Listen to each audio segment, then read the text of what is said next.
lands of the north, where the black rocks stand guard against the cold sea. In the dark night that is very long, the men of the Northlands sit by their great log fires, and they tell a tale. They tell of Noggin, king of the Nogs, and of his queen Nuka, daughter of Nan of the Nooks, and of their young son, Prince Knut. For many years they had lived in peace.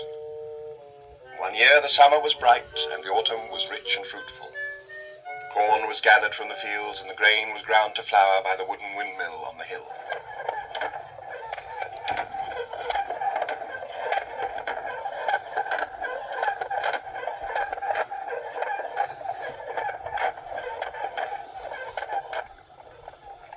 The little town of the Nogs was busy with people going about their business.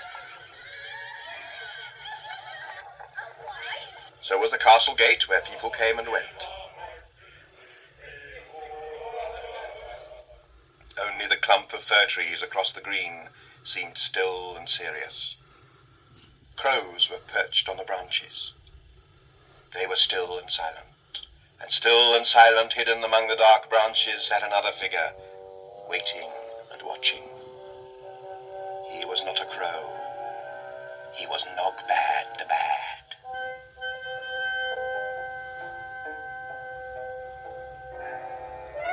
Long ago, Noggin had banished his wicked uncle Nogbad from the land of Nog. But Nogbad kept coming back, because he wanted one thing more than anything else in the world. He wanted to creep into Noggin's castle and steal the crown of the Northlands, so that he could call himself King of the Nogs and banish Noggin.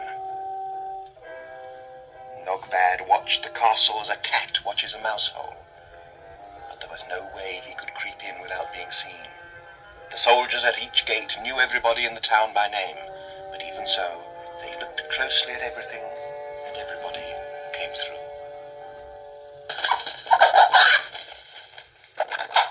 Even the children were known. Good morning, Prince Knut! Good morning, guards. Sing a song of sixpence, a pocket full of pride. Why is taking back those silent king of high? When the fire burned, when the blood began to sting, what a night of dirty gifts were set before the king. The king was in his taxi cab, counting out his money. The king was in the parlor, eating bread and honey. The man was in the garden, hanging out the grass, and down came a blackbird and picked up Yes. Ah, yes, the young prince has given me an idea. Yes, a project, a scheme of my infinite genius. Come, birdies!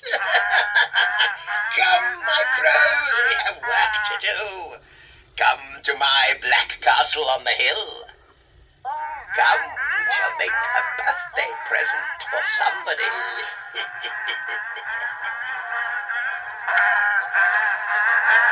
What was Nogbad's scheme? Who can say? But in the middle of that dark night, when only the owl was awake, a shadowy figure crept from the flour mill on the hill, wheeling a barrow.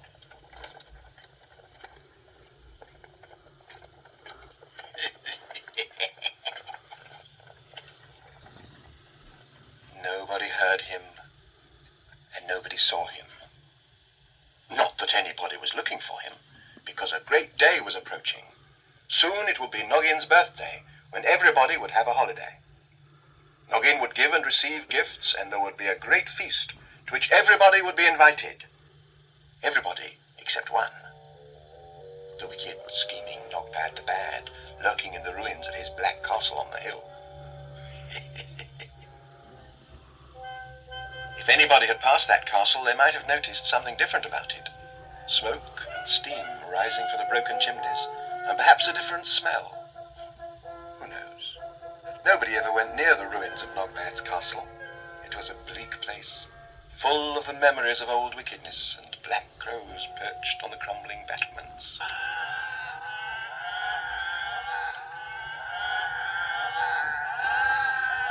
The days passed. The preparations for Noggin's birthday went ahead. The golden carriage was dusted.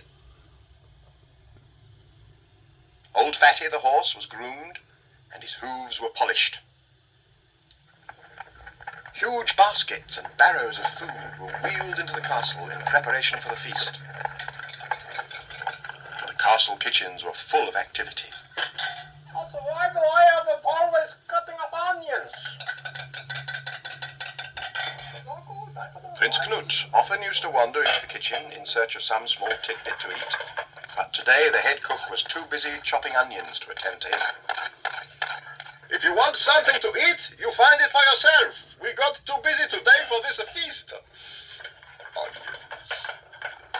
Knut looked into the biscuit tin. Empty.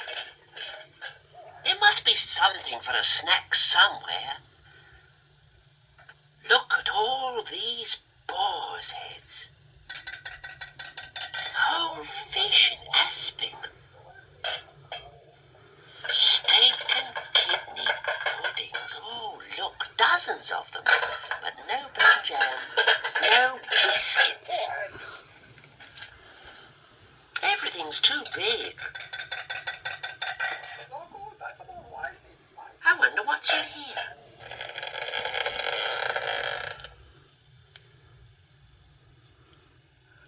Wow, look at that.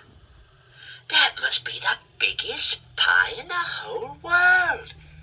It's even got its own trolley to wheel it about on. Hi, Mario. Did you make this pie? It's marvelous. No, I did not make it. Where did it come from? How should I know? It was there this morning outside. We just pulled it in out of the rain. Who sent it? I tell you, I don't know nothing. If it is a present for Noggin, they should wrap it up properly with ribbons, not leave it on the doorstep in the rain. It looks a marvelous pie. All right, it's a marvelous. All right, you say you want a snack? All right, I tell you what. You eat the pie, eh? It's nothing to do with me. You can have it all. Oh, onions. I hate onions to cut up. The pie certainly was very handsome. The pastry was golden brown and perfect. So perfect that Knut couldn't even bring himself to break a corner off it. That would have spoiled it. Anyway, it was surely a present for Noggin's feast. Happy birthday, Noggin. Oh, that's nice. I wonder what sort of pie it is. Apple pie? Steak kidney pie? Pork pie? It could be an elephant pie. I wonder if I could just lift a corner and have a sniff. Oh, it's heavy.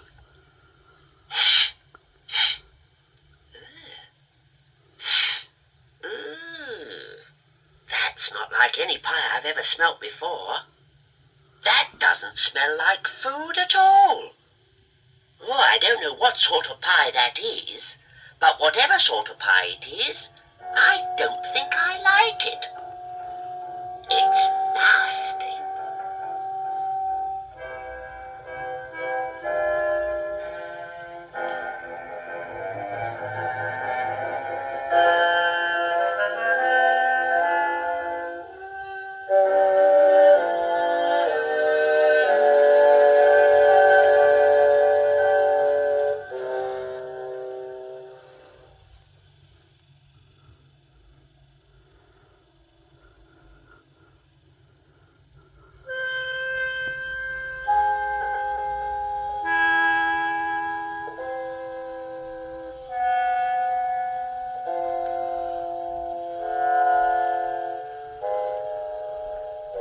Listen, I will tell you more of the saga of Noggin the Nog, as it was told in days of old by the men of the Northlands as they sat by their great log fires.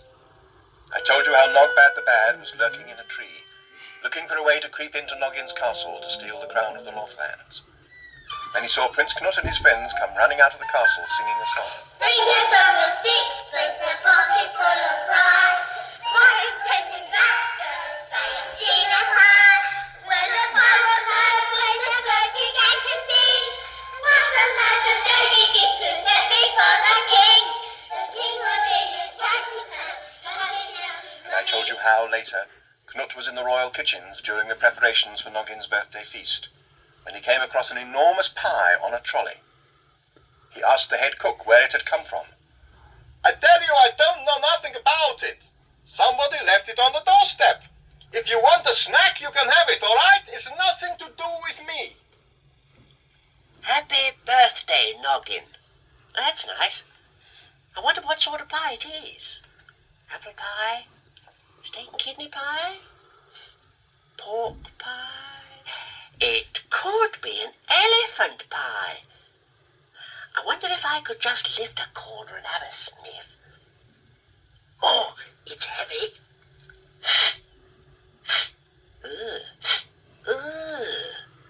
That's not like any pie I've ever smelt before.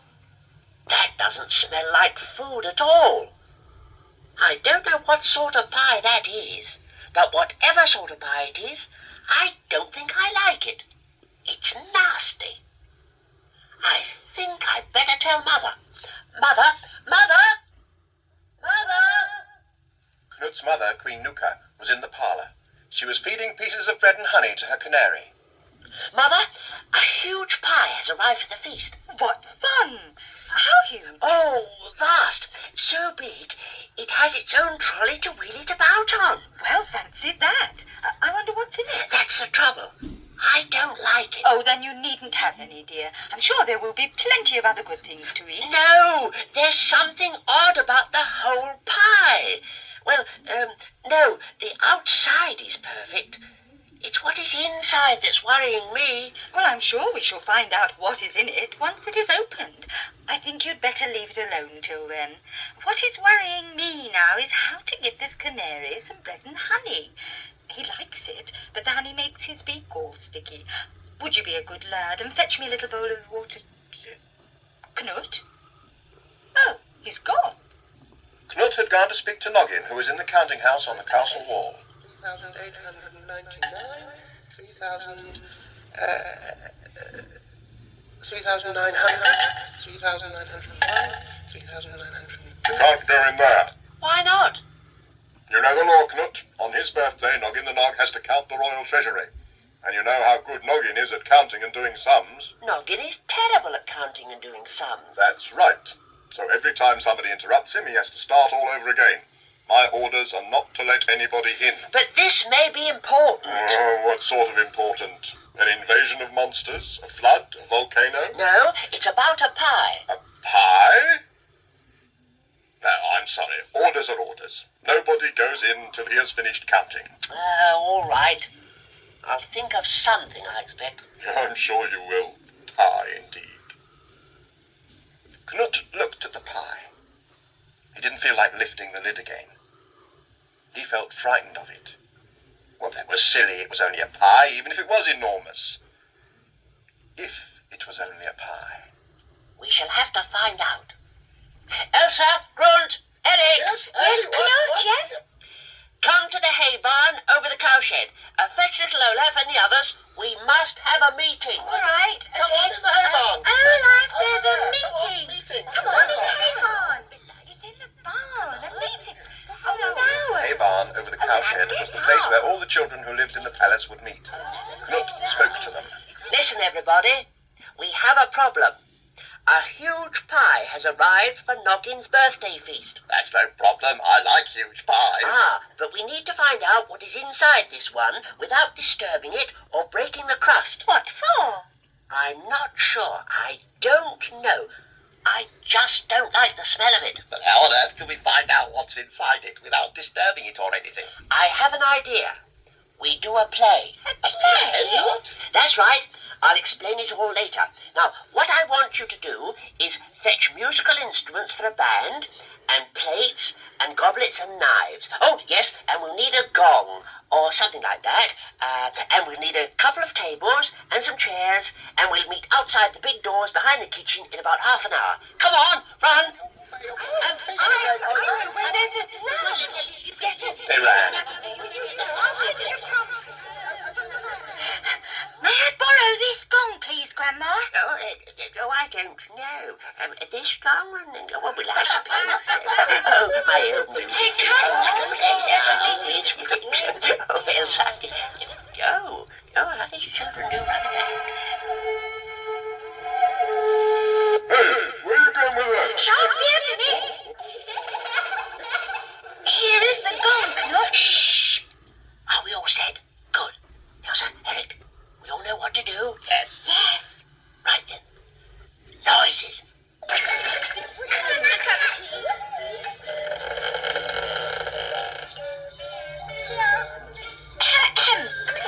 Look, Eric, they had forgotten to take that lovely pie into the great hall, and the feast has already started. Oh dear.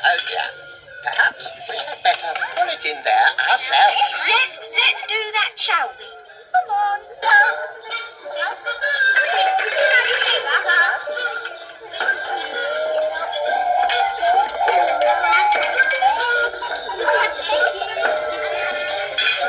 Hey, Noggin, look at this magnificent pie that somebody sent you.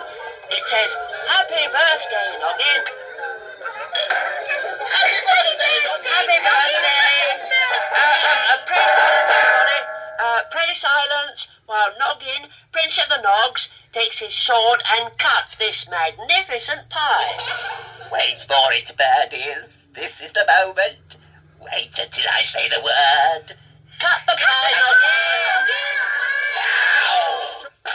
Push. Noggin the Nog, your hour has come. Oh, the feast. Where is everybody? It's Nogbad. Arrest him. Who? Nogbad. Help! Birdies, do something! Nogbad, arrest him down there. Help me! Help! It's pecked off my nose. Something has happened to the maid. Nogbad, in the lily pond, arrest him. Crow, pick off my nose! Quick, run! Canary, you are the only one with any sense here. Lie down, pick up the end of the nose and pop it back on again. The canary popped her nose back on again, and the maid stopped shrieking. She held it on with her hanky, and it stayed on, even though it was always a bit crooked after that. Nogbad, he was in the pie. Arrest him. Nogbad? Where? Well, he was in the pie. No, he's in the lily pond now, I think. But Nogbad had gone. Under cover of the fuss about the maid's nose, he had slipped away through the back gate. All they saw was a trail of muddy footprints. Then Noggin the Nog came out and stood on the battlements. Listen, everybody. I have counted 8,308 silver pieces, 643 gold pieces, and a bent bronze medal. Now I'm hungry. What about that feast?